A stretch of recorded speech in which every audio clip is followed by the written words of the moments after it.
Hello my dear students. Gayatri Vidya Mandir उच्च माध्यमिक विद्यालय सांचौर जिला जालौर के हमारे इस YouTube चैनल पर आप सभी का एक बार फिर से स्वागत है। प्रिय विद्यार्थियों, मैं अनिल कुमार सोनी, कक्षा 9, विषय गणित, अध्याय 11, रचनाएं, प्रश्न 11.2 का सवाल नंबर 3 से आज बताना शुरू करूंगा। 3, 4 और 5 ये तीनों सवाल आज हम बताएंगे और इसी के साथ हमारे प्रश्न 11.2 भी आज कंप्लीट हो जाएंगे।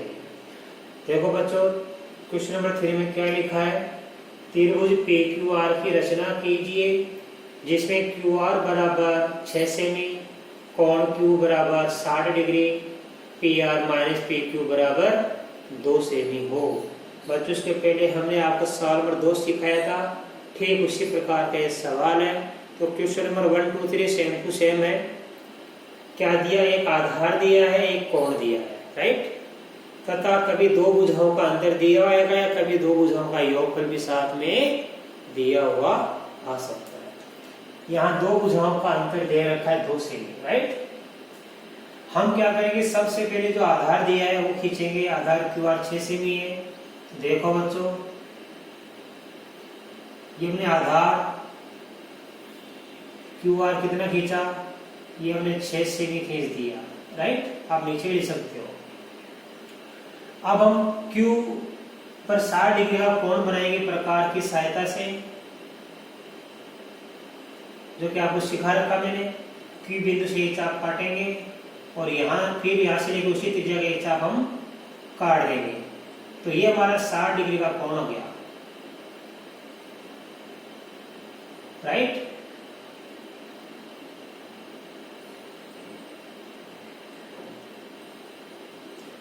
यहाँ लिख दिया मान लो मैंने X, तो ये X QR कितना डिग्री का कोण हो गया? 60 डिग्री का कोण हो गया बच्चों। अब हम इस XQ में से इन दो भुजाओं का जो अंतर दिया हुआ 2 सेमी, तो प्रकार में 2 सेमी का माप लेंगे या प्रकार में 2 सेमी की त्रिज्या लेंगे और Q बिंदु से एक चाप काट देंगे। यहां से लेके यहां तक इतना चाप ये काट देंगे। तो मान लो ये बिंदु हमको Y प्राप्त हो गया। ये कितने सेमी का काटा हमने? 2 सेमी का चाप काट दिया। अब Y बिंदु को हम आर्स में लेंगे बच्चों, ध्यान देना।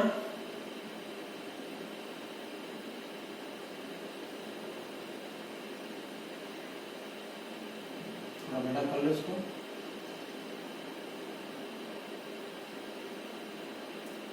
और इतना था ये, ठीक है।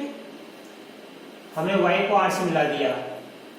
अब हम क्या करेंगे? Y R का करेंगे लंब समद्वि विभाजन, जो आपको बता रखा है प्रकार में Y R के आधे से अधिक। ये Y R जो माप है इसके आधे से अधिक प्रकार में लेना, आधे से अधिक ज्यादा कौन सा प्रकार हो। फिर Y और R बिंदु से इधर भी चाप काटेंगे हम, इधर भी चाप काटेंगे हम, और इनको बच्चों ध्यान देना, मिलाती हुई रेखा खींच देना, ठीक है। तो इनको मिलाती हुई रेखा खींचेंगे अपन, तो ध्यान देना ये रेखा आगे बढ़ाने पर कहाँ मिलेगी? ये जो बिंदु होगा, ये जो हमने लंब समद्वि विभाजन किया, मान लो इसका हमने लंब समद्वि किया यहाँ पे MN, ये MN लंब समद्वि विभाजन किया हमने, इसको आगे तक बढ़ाया। तो इस QX रेखा को ये जहां काटता है वहां P लिखना, यहाँ P लिख देंगे। अब हम क्या करेंगे बच्चों? P को R से मिला देंगे, इस P को R से मिला देंगे। तो PQR हमारा क्या हो गया? एक अभिष्ट त्रिभुज हो गया। इस प्रकार हम एक त्रिभुज PQR की रचना करेंगे जिसमें आधार QR 6 सेमी है, कोण Q 60 डिग्री है, PR माइनस PQ का मान 2 सेमी है, ठीक है बच्चों। अब देखो इसकी रचना मैं आपको बता रहा हूं। अब देखिए बच्चों, हमने ये रचना कैसे की या त्रिभुज हमने किस प्रकार बनाया, वो सारी बातें, सारे पद हम रचना के पदों में लिखेंगे। सर्वप्रथम ने QR 6 सेमी का खींचा, तो लिखेंगे सर्वप्रथम एक आधार QR बराबर 6 सेमी का खींचा। फिर हमने इस बिंदु Q पर ये एक्स क्यू आर कितना बनाया, 6 से 60 डिग्री का कोण बनाया बच्चों। तो लिखेंगे फिर प्रकार व पटरी से Q बिंदु पर कोण एक्स क्यू आर बराबर 60 डिग्री बनाया। फिर हमने ध्यान देना इस एक्स क्यू में से या क्यू एक्स में से हमने ये क्यू वाई 2 सेमी की रेखा काट ली। ये जो नाप दिया ना दोनों का अंतर 2 सेमी का, इसके बराबर। फिर एक्स क्यू में से क्यू वाई बराबर 2 सेमी की रेखा प्रकार से हमने यहां तक काट ली। फिर y को r से मिलाया। फिर बच्चों हमने इस y बिंदु को r से मिलाया था, राइट। फिर हमने क्या किया था, y r का समद्वि भाजन किया था, लंब समद्वि भाजन। तो लिखेंगे फिर y r का लंब समद्वि भाजन mn। क्या नाम लिखा मैंने, mn। इस y r का लंब समद्वि भाजन जो हमने किया इसका नाम लिखा mn और mn को आगे तक बढ़ाया। तो ये इस qx को कहाँ मिलता है, p बिंदु पर मिलता है बच्चों। तो फिर y r का लंब समद्वि भाजन mn किया, जो कि आगे बढ़ाने पर qx को p पर मिलता है। ये जो हमने लंब समद्वि भाजन किया बच्चों, ये आगे बढ़ाने पर qx को कहाँ मिलता है, p बिंदु पर मिलता है। अंत में हमने p को r से मिलाया। तो लिखेंगे अंत में p को r से मिलाते हुए एक अभिष्ट त्रिभुज PQR की रचना की। जैसा हमने पहला और दूसरा सवाल किया था, बिल्कुल उसी प्रकार का है। अब आप बच्चों इसका स्क्रीनशॉट ले लो, मैं इसके आगे सवाल नंबर 4 आपको सिखाऊंगा।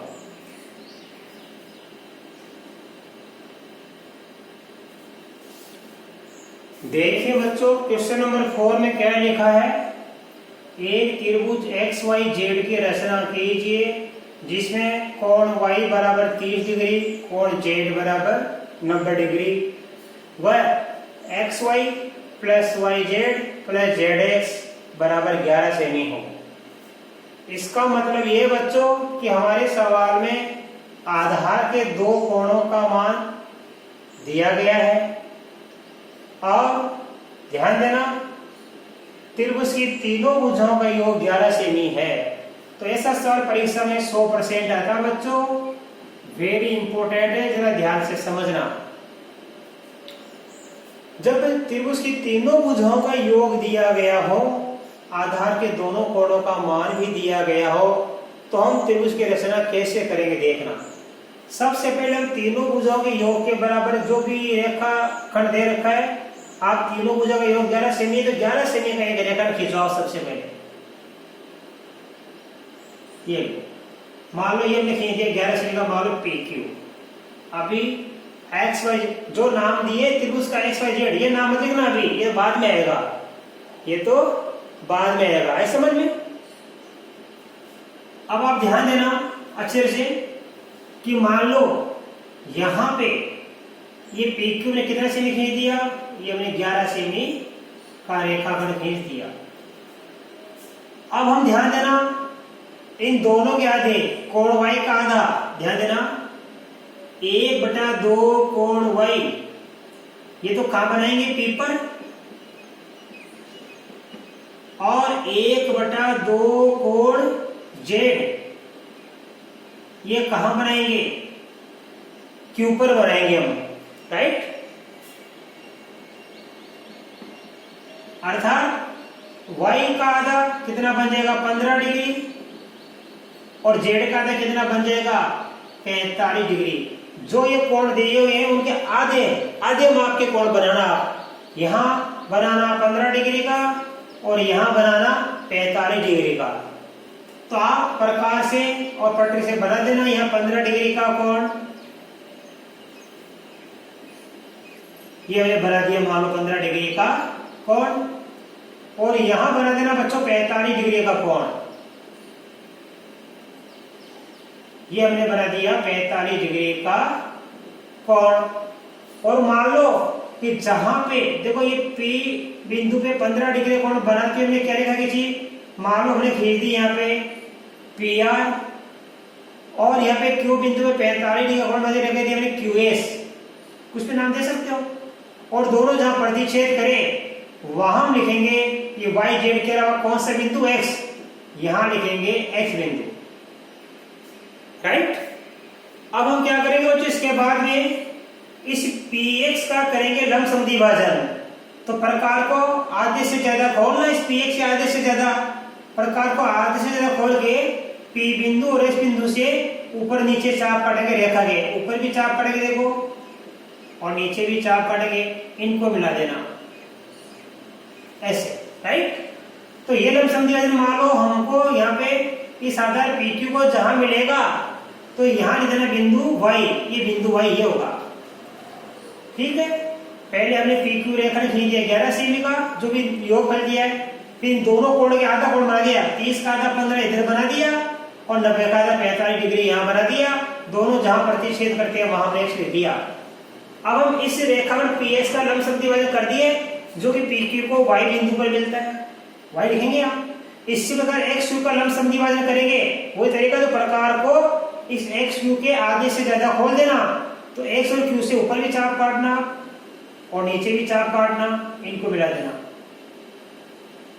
ये लो, राइट। तो यहाँ पे ये जो लंब समद्वि भाजन है इस PQ कहाँ मिलेगा, ये Z बिंदु पे मिलेगा। अब हम क्या करेंगे, X बिंदु को Y से मिला दो और X बिंदु को Z से मिला दो। तो X Y Z हमारा क्या है, एक अभिष्ट त्रिभुज है बच्चों।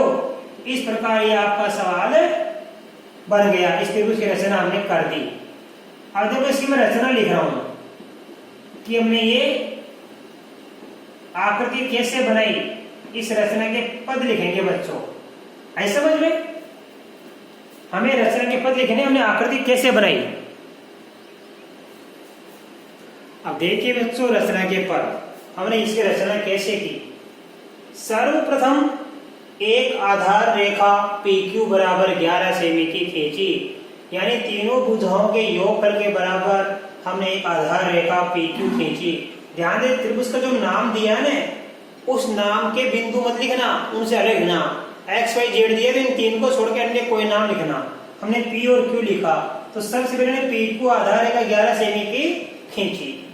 फिर हम क्या करेंगे, इस P और Q पर इन दिए गए कोणों के आधे माप के कोण बनाएंगे। तो फिर P पर कोण RPQ कितना बनाया, 1/2 गुणा 30 डिग्री अर्थात 15 डिग्री बनाया। वह Q पर 1/, देखो Q पर SQP बराबर 1/2 गुणा 90 डिग्री यानी 45 डिग्री के कोण की रचना की।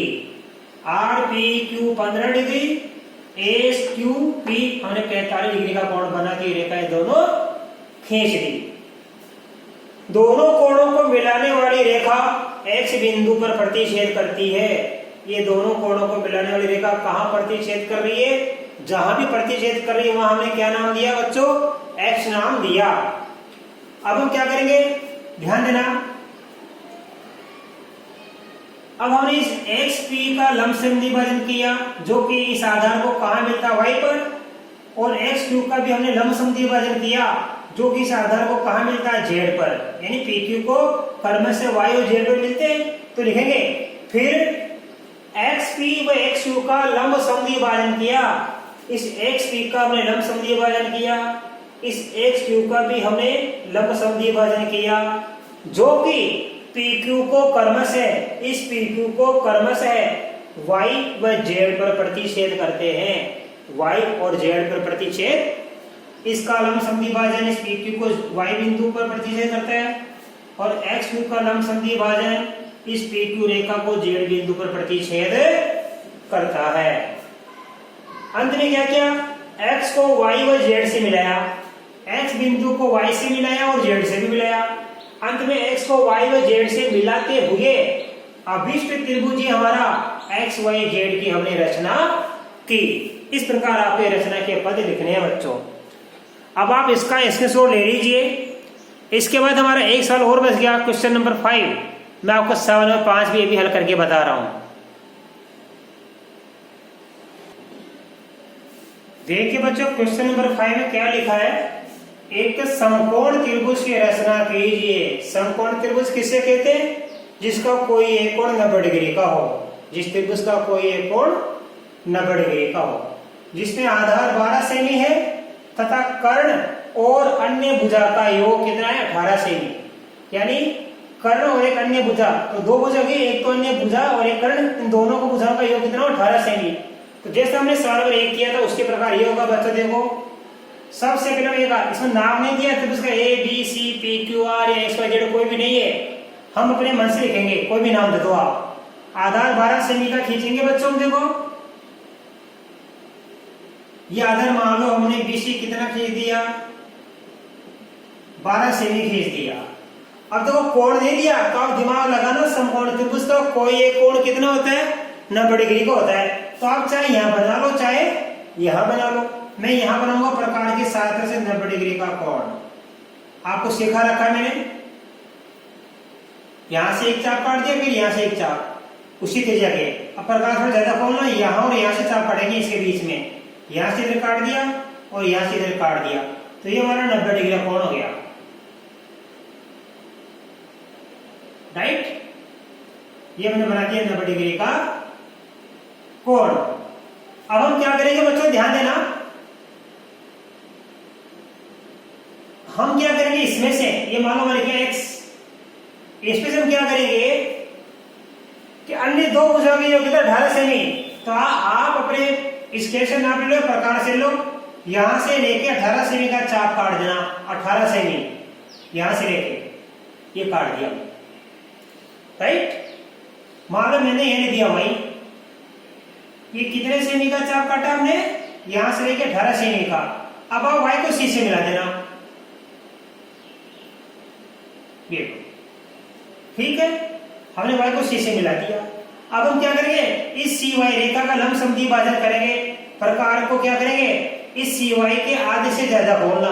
किसी रेखाखंड का समद्वि भाजन कैसे करते हैं, प्रकार को रेखा के आधे से ज्यादा खोल के चाप काट दो। ये cy रेखा का समद्वि भाजन करेंगे तो प्रकार को इस cy के आधे से ज्यादा खोल लेना, c से और y से चाप काट देना, फिर c से और y से इधर भी चाप काट देना, जो भी आपका चाप आएगा। अब आप इनको मिलाती रेखा खींच दीजिए। ठीक है, अब हमने जो ये लंब समद्वि किया, मान लो ये हमारा लंब समद्वि भाजन है MN।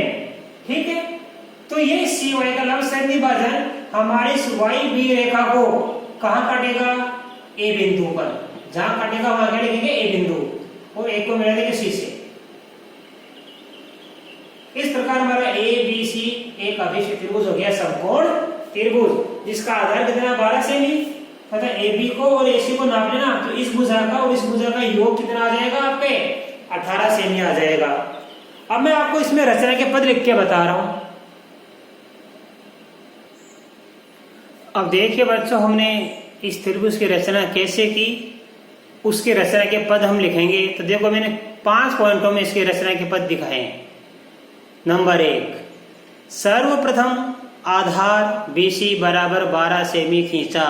देखो हमारे चित्र में हमने आधार BC सबसे पहले 12 सेमी खींचा था, तो यही लिखेंगे। नंबर 1, सर्वप्रथम आधार BC बराबर 12 सेमी खींचा। इसका दूसरा बिंदु लिखेंगे हम, फिर B बिंदु पर कोण XBC बराबर 90 डिग्री की रचना प्रकार व पटरी से की। बच्चों ध्यान देना, दूसरा पॉइंट में क्या लिखेंगे, B बिंदु पर हमने XBC बराबर 90 डिग्री की रचना प्रकार व पटरी से की। इसका तीसरा बिंदु देखो हमने क्या किया, फिर BX में से, देखो चित्र में मिलान करो, BX में से हमने BY बराबर 18 सेमी प्रकार से काट ली। ये चाप काटा, क्योंकि अन्य दो भुजाओं का योग है ना मेरे सवाल में, कर्ण तथा अन्य दो भुजा का योग 18 सेमी है। तो हम इस BX में से इन दो भुजाओं के योग के बराबर रेखाखंड काट लेंगे। तो BX में से हमने BY 18 सेमी काट लिए। राइट, फिर देखो हमने क्या किया था बच्चों, फिर Y को C से मिलाया था हमने, है समझ में। जैसे हमने ये 20 काट ली, यहां ध्यान दो आप, 18 से प्रकार से काट ली, ये काट लिया अपन ने, यहां से Y को C से मिलाया तथा y को c से मिलाया, ये हमने y को c से मिलाया। उसके बाद हमने क्या किया, इस y c का समद्वि भाजन किया था। तो देखो नंबर 3 में क्या है, नंबर 4 में क्या है हमारे पास में, फिर y c का लंब समद्विभाजन mn किया। देखो हमारे चित्र में YC रेखा का हमने लंब समद्विभाजन किया mn को आगे बढ़ाने पर बच्चों ध्यान देना, आगे बढ़ाने पर ये YB को किस पर मिलता है, A बिंदु पर प्रतिच्छेद करता है। हमने बच्चों इस YC रेखाखंड का क्या किया था, लंब समद्विभाजन किया था, प्रकार को आधे से, इस YC के आधे से ज्यादा खोल के आपको बता रखा मैंने, रेखाखंड का लंब समद्विभाजन और कोणों का समद्विभाजन अध्याय की शुरुआत में। YC का लंब समद्विभाजन हमने mn किया, जो कि आगे बढ़ाने पर इस YB को कहाँ मिलता है, A पर। तो आगे बढ़ाने पर YB को A पर प्रतिच्छेद करता है। अब अंत में हमने क्या किया, इस बिंदु A को C से मिला दिया।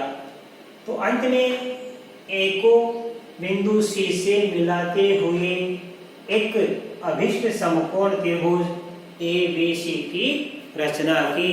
तो बच्चों अंत में हमने क्या किया, यहाँ पे अंत में हमने जो हमारा बिंदु है A, उसको C से मिलाया। तो A को C से मिलाने पर ABC हमारा एक अभिष्ट समकोण त्रिभुज बन गया। तो नंबर 5 में क्या लिखेंगे, अंत में A को C से मिलाते हुए एक अभिष्ट समकोण त्रिभुज ABC की रचना की। इस प्रकार आज बच्चों में इस 11.2 प्रश्नावली का क्वेश्चन नंबर 3, 4 और 5 त्रिभुजों की रचना करना सीख लिया।